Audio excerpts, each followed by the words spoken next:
Hi, welcome to SCW, the wrestling channel here on YouTube.com. Thank you for choosing the channel and choosing the video. Subscribe, and right now hit the bell on top as well. Near 150 subscribers, would love to hit the milestone. It's the top 5 matches for February 2017. All WWE and SmackDown has stolen it this month. Honestly, the top 4 matches are all SmackDown Live matches.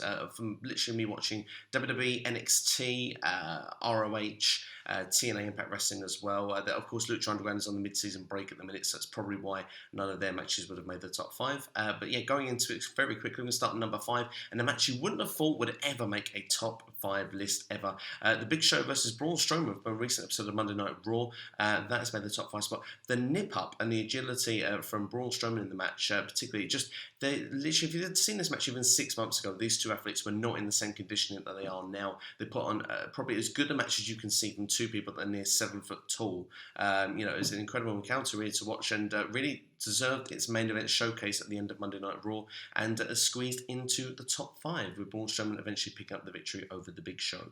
At spot number 4, we're going to give this to, of course, SmackDown Live. Just from this past week's SmackDown Live, the number 1 contenders match between AJ Styles and Luke Harper. Now, this match sort of was really good after the mess up of the Battle Royal on SmackDown Live from the previous week, but these two had a really good match, and you weren't sure really which way it was going to kind of go, which for me, I find those matches the best matches.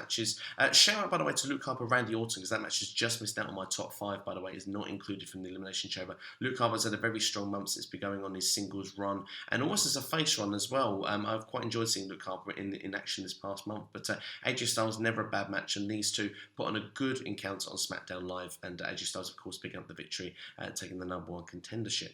At spot number 3 is the Falls Count Anywhere match from SmackDown Live, which was Nikki Bella versus Natalya. Now, for me, it just took me by surprise. I mean, I wasn't overly interested in this feud. The match wasn't too bad, Elimination Chamber, but I can't say I was 100% invested either. But put the gimmick match involved, and for me, it grabbed my attention. Something different you see on SmackDown each week at the moment is some gimmick matches, sort of just something just to kind of take your mind off of what else you're seeing on the show, not feeling you're seeing the same thing all the time. These two ladies gave it all on this particular occasion. The storylines that were planted in the match going forward with Nikki Bella and Maurice, of course, were planted very well, and for me, it just ticked all the boxes, which is why it is in my number 3 position.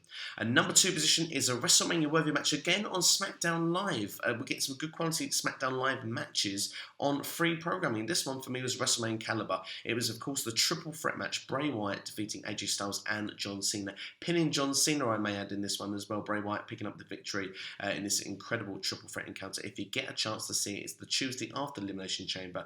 Go back and check that out now, because it's an incredible encounter, and for me, really, I'd be quite happy seeing that as a WrestleMania main event. I'm not going to lie to you. I think that match has me more gripped watching than perhaps some of the stuff that is actually labelled and rumoured for this year's WrestleMania.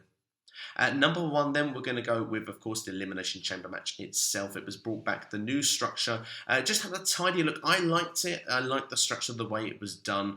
It's higher. It's going to fit in all the arenas now, so there's going to be no fear of the Elimination Chamber. I think it's going to be back now on a yearly basis going forward. And I think that the 6 superstars that were picked for it were correct, and I think that it just... again, all the ingredients, it clicked. I mean, we see, of course, John Cena defeating The Miz, which has led them going towards WrestleMania for that mixed tag team match. Baron Corbin and Dean Ambrose's feud started pretty well. We see some really big spots in the Elimination Chamber match as well. And, of course, what more can you want? Bray Wyatt walking away the WWE Champion as well. I mean, you can't ask for more, because we've been begging for Bray Wyatt to be pushed well for years, and we're finally getting it. So what was there to complain about? For me, that's a take match of the month. So there we are. SCW giving me my top 5 matches there for you of the month of February. Of course, we're going into March now, so I'll be back with a top 5 for you at the start of next month. But that's all from me here on YouTube.com. Subscribe to the channel right now. You've been watching SCW, and thank you for watching as always. Hit the bell on top, and please get me to that 150 subscriber mark. Take care, and I'll see you next time.